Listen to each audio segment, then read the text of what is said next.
너의 미래가 달달하길 바래. 안녕하십니까, 낭만 강사 홍사부입니다. 자, 오늘은 제가 여태껏 한 번도 다루질 않았는데 26학년도 이화여대 전형 상황에서 모든 걸 다루는 것이 아니고 하나의 특징적인 사항을 하나 다루려고 합니다. 자, 그러면 지금부터 시작해 보겠습니다. 제가 입시 상담을 하면서 여학생들에게 여대를 추천을 하게 되면 상당히 거품을 물고 상당히 반감을 보입니다. 자, 왜 그런지 잘 모르겠어요. 자, 이유를 한번 생각을 해 봤는데, 자, 여학생들이 왜 여대를 싫어할까? 자, 일단은 재미가 없어서 그럴까요? 남학생이 없어서 좀 재미가 없다?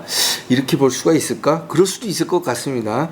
그런데 아마도 이 부분이 상당히 클 거라고 생각을 합니다. 무엇이냐? 학교 생활이 상당히 어렵다는 부분이 좀 있습니다. 자, 어떤 거냐면 여학생들 특유의 성적에 집착하는 형태가 있기 때문에 자, 그 경쟁이 상당히 심하고요. 그리고 학점을 취득하는 것이 상당히 어렵다고 볼 수가 있습니다. 그러니까 취직을 할 때 여학생들이 생각할 때 학점에 대한 집착이 상당히 강하기 때문에 취업과 연관지어서 생각하는 게 많지 않나, 이런 생각을 해봅니다. 자, 그렇다면 졸업 후 취업이 힘들까라는 생각을 해봤어요. 그런데 이거를 제가 몇 복수의 리크루트 관계자들한테 물어봤을 때 대기업 같은 경우에도 여대에 대한 페널티 같은 게 있는지에 대한 물어봤습니다. 그랬더니 펄쩍펄쩍 뛰죠, 당연히. 아, 그럼 우리 기업 망한다고, 어디 그런 얘기 하지 말라고, 이런 얘기가 있습니다. 그러니까 페널티 같은 건 없습니다. 그리고 선후배 관계 상황에서 여대 출신들도 상당히 많다고 그럽니다. 그러니까 자, 졸업 후에 여대라고 해서 페널티가 있는 것은 아니기 때문에 그런 것 때문에 여대를 기피할 필요는 없다는 얘기가 되겠죠. 그리고 이화여대 같은 경우에는 자, 서울 안쪽에 종합병원이 가장 큰 게 많은 학교, 아마 이화여대가 아닐까라는 생각을 합니다. 슬기로운 의사생활, 그것이 저기 마곡에 있는 이화여대 병원이죠.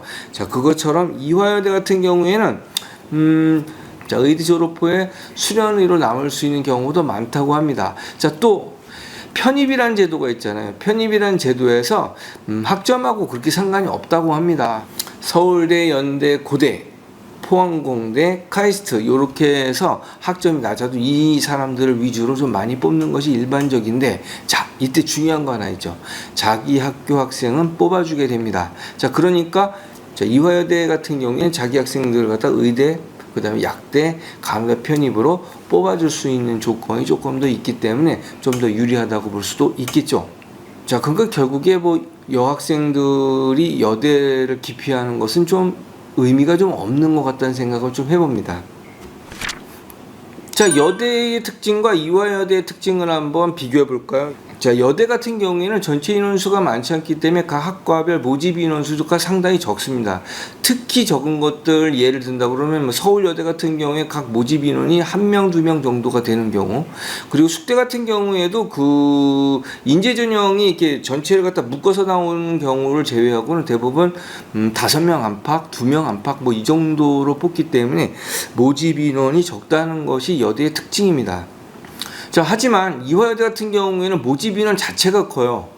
게다가 정시 같은 경우에는 인문계열과 자연계열 자체를 묶어서 모집을 하다 보니까 100명 단위가 넘어갑니다. 그러니까 이화여대 같은 경우에는 모집 인원수가 상당히 많다. 그래서 전형별로 인원수도 상당히 많다. 가령 예를 든다면 교과 추천 같은 경우에는 가장 작은 인원들은 대부분 교육학과인데 국어교육학과 5명과 같이 5명 정도를 뽑습니다. 자, 하지만 가장 많은 것 같은 경우에는 경영대 같은 경우는 18명을 뽑고요. 공대 같은 경우에는 가장 많은 경우에는 컴퓨터공학과 14명 뽑습니다. 간호대학 같은 경우는 16명이나 뽑고 있겠죠. 그러니까 각 전형별로 모집하는 인원수가 상당히 많다는 것이 이화여대의 특징입니다. 여대가 가지고 있는, 당연히 이화여대도 마찬가지죠. 여대가 갖고 있는 전형의 가장 큰 특징은 정시 전형과 수시 전형의 점수의 갭이 상당히 넓다는 거죠. 자, 예를 들면 대략 이화여대 같은 경우에는 수시의 전형 같은 경우에는 학생부 종합 전형 같은 경우는 대략 서강대 정도 그 정도 수준까지는 올라간다고 볼 수 있습니다. 성균관대 서강대 수준 정도. 당연히 학생부 교과 전형도 그 정도 수준까지 올라갑니다. 자, 예를 든다고 그러면 학생부 종합 같은 경우 문과 70% 것은 대략 2점 중반에서 형성됩니다. 가장 인기가 많은 심리학과 같은 경우에 70% 것이 2.3인 대략 그 정도에서 형성된다고 볼 수가 있습니다. 자, 그런데 학생부 종합 전형상에서 어학 전형 같은 경우에 4점 중반에 형성되는 경우도 좀 있습니다. 자, 이런 경우는 대부분 외고의 효과라고 볼 수가 있습니다. 최저가 있어도 외고 같은 경우에는 수능을 대부분 보기 때문에 학생부 종합 전형을 쓰는 것이 일반적이죠. 그러다 보니까 중문학과 같은 경우 4.56처럼 70% 컷이 4점 중반까지는 내려옵니다. 이때 50% 컷과 70% 컷의 갭이 좀 다른 학과보다 많다는 게 특징이죠. 자, 학생부 교과 전형을 보면은 문과 같은 경우에는 1.7 정도에서 형성이 됩니다. 그리고 이과 같은 경우에 2점 초반에 형성되는 경우도 있습니다. 자, 가령 예를 들어 볼까요? 자, 심리학과 같은 경우는 70% 것이 1.70에서 형성되고요.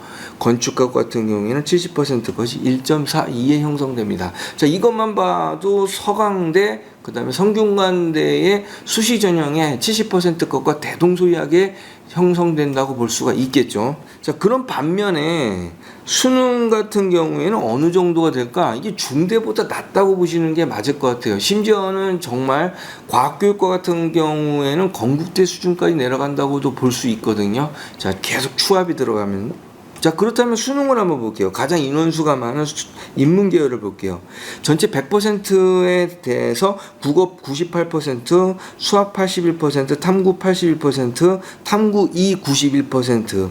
자, 그래서 전체 평균이 88% 정도가 됩니다. 자, 자연계열 같은 경우에는 국어가 83%, 수학이 90%, 탐구 1 92%, 탐구 2 96%로 해서 전체 평균이 89%입니다. 자, 그러니까 지금 본 바대로 수시와 정시의 갭이 상당히 큽니다. 수시 같은 경우에는 성균관대 서강대 수준이겠지만 정시 같은 경우에는 중대 밑으로. 자, 이것이 추합으로 합격되는 것까지 따진다면 그것보다 더 내려갈 수 있습니다. 특히 과학교육학과 같은 경우 교육학과 같은 경우에는 더 밑으로 내려가서 건대 수준까지 내려가는 경우도 있다라고 이야기 드릴 수가 있습니다. 그러니까 상당히 기회가 열려 있어요. 그러니까 여학생들만 쓸 수 있다는 어떤 기회 때문에 여러분들에게 기회가 좀 있는데, 자, 여학생들이 여대를 기피하기 때문에 그것을 누리지 못하는 좀 문제점은 좀 있다고 생각을 합니다. 자, 지금부터 이야기 드릴 가장 핵심적인 부분이죠. 이화여대 특징 또 하나가 있습니다. 어떤 것이냐? 이화여대 같은 경우에는 여자 학생들을 선발을 하기 때문에 특히 그 어학 그리고 국제 이런 것들에 대한 특목고에 대한 혜택이 상당히 큽니다.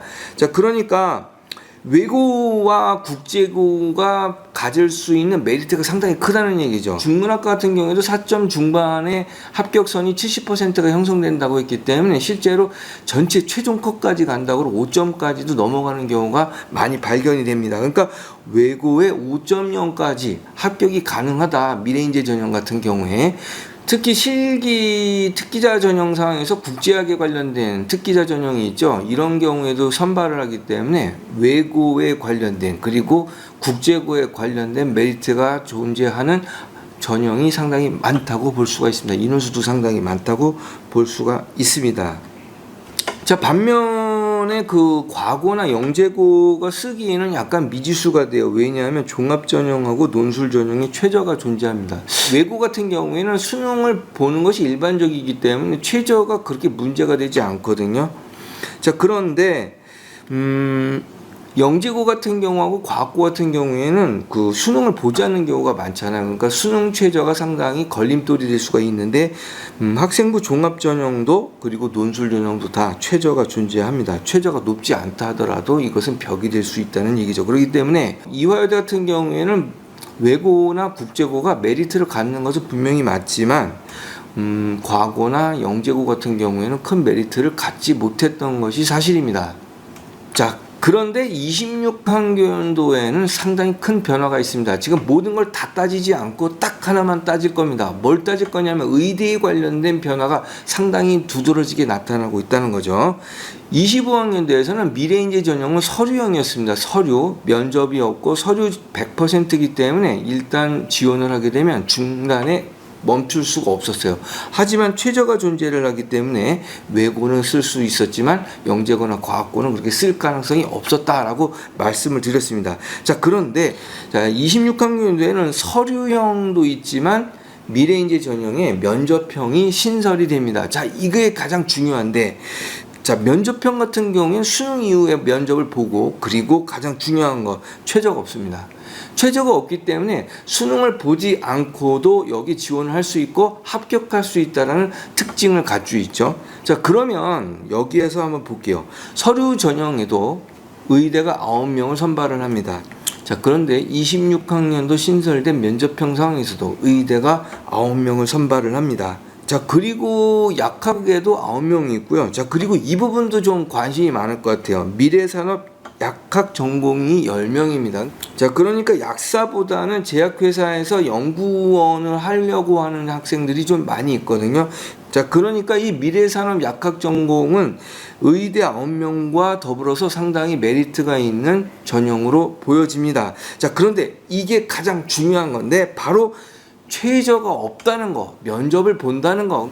자, 그러니까 교과 성적을 면접으로 뒤집을 수 있는 기회가 생기는 겁니다. 자, 그러니까 최저가 없으면서 성적을 면접으로 뒤집을 수 있는 효과가 있다. 그리고 더 중요한 거 있죠.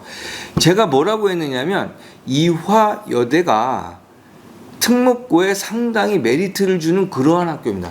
자, 그렇다면 면접 상황에서 특목고, 영재고 같은 경우에 그리고 과학고에 좀 상위권 있는 학생들의 메리트를 주는 거 당연하다고 봅니다. 그렇기 때문에 자, 성적이 어느 정도 모자라다 하더라도 면접을 통해서 그 성적을 뒤집을 수 있는 상황이 반드시 벌어질 수밖에 없다고 저는 보고 있습니다. 자, 이화여대의 미래인재 전형, 이 전형 자체가 외고에 상당히 메리트를 주는 그러한 전형이었다.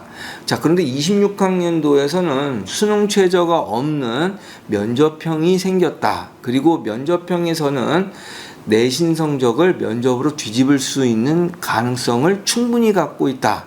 자, 그게 의대가 9명이나 되고 미래산업 약학 전공이 10명이나 돼서 19명 정도의 좋은 기회가 생겼다. 자, 그러니까 영재고, 과학고, 경쟁력이 있는 여학생 같은 경우에 반드시 써보는 것이 어떨까요? 좋겠죠? 자, 이건 상당히 기회로 올 수 있다고 저는 생각을 합니다. 자, 이번에는 영재고, 과학고, 그것도 여학생들이 의대나 그 약학에 대해서 연구원을 할 수 있는 그러한 전형에 대해서 여러분들에게 소개시켜 드렸습니다. 자, 홍사부는 여러분들의 미래가 달달하길 바라요. 자, 지금까지 낭만 강사 홍사부였습니다. 바람이 매몰차게 스쳐 가네.